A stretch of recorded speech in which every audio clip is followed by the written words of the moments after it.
имейл. Ми го убија детето. Со солзи во очи и крик од душата почна да раскажува таткото на Ева за пеколот кој го помина девојчето.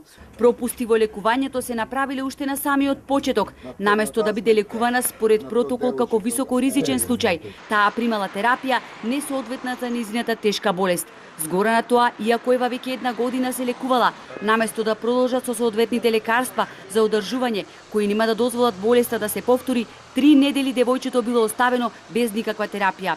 Болеста прогресирала и со тешка пневмонија и течност во левото белодробно крило, повторно била хоспитализирана во Скопје на клиниката за онкологија. Но докторката која го водела случајот и директорката на одделот заминале на одмор. Кога се вратиле последна недела, клиничката слика на Ева според зборовите на татко и била катастрофална. Несреќата да биде уште поголема, 7 дена без да извршат испитување и да го почекаат наодот и давале лекови за да спречат ширење на бактерија, за која подоцна ќе се покаже дека ја немало во организмот на Ева. Девојчето поминало пеколни маки, тогаш таткото побарал да им одобрат лекување во Германија, зашто тој пред камерата на Алфа ја приложи сета документација. Им нуделе лекувањето да го продолжат во Турција.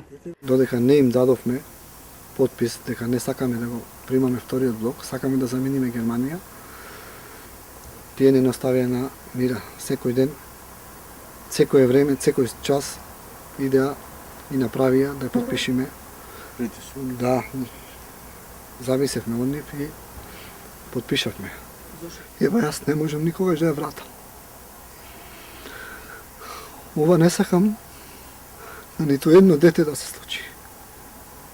Ова нека биде последно со Ева. Нека биде последно. Толку пропусти во лекување, толку пропусти во здравство.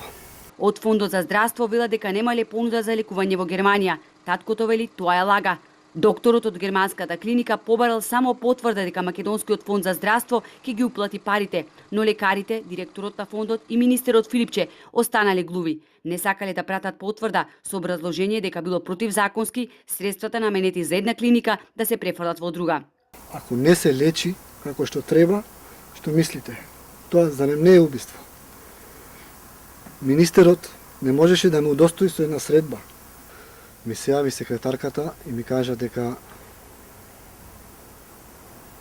го викнал господинот Миле Сугарев, директор за финансии во Фондот за здравство, кој исто така бев кај него и ми рече, ако дозволиме да одите вие во Германија, ние ќе направиме преседан. Не знам што е поволен преседан сега. Ако не пратеа во Германија и ќерка ми беше жива и со истите средства се излечеше, или е преседан што ќерка ми сега ја нема тука. А ќе имавме надеж, може би ќе ја имаше. Благоја отворено кажа дека клиниката ги немала потребните антибиотици, реагенси, па дури основните лекарства за лекување, а хигиенските услови биле ужасни. И покрај болеста, Ева вели една недела пред да почине, побара во болничката соба да изигра медноро. Не бодреше да не плачиме, верувајќи дека ќе се излекува. Не сакаше да дојдеме дома во Коинско, бидејќи другарчињата ја прашувале кога ќе оздрави. Иако тешко болна, на болничарките им помагала околу другите дечиња, додавајќи им газа и други хигиенски помагала. Секој ден одам на незиното вечно почивалиште, вели неутешниот татко, и се извинувам, зашто не можев да сторам се. Ако ја однесе во Германија, може би нашиот ангел ќе беше жив, завршува Благоја. Тој им се заблагодари на сите хумани луѓе кои од својата уста одвоија пари само за да се спаси животот на Ева, која меѓу другото била и голем верник.